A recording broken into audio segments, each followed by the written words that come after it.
guys, mag-unboxing tayo guys. Ito guys, order ko sa Shopee. So, tingnan natin guys kung tama ba yung ating order.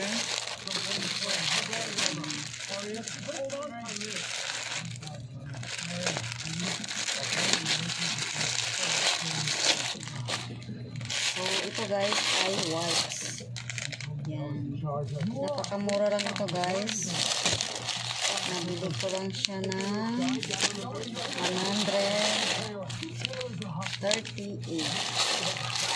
So, meron ka ng 5 wipes.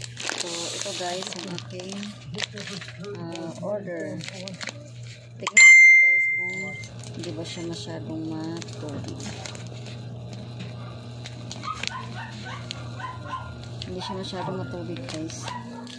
So, maganda ito pamunas.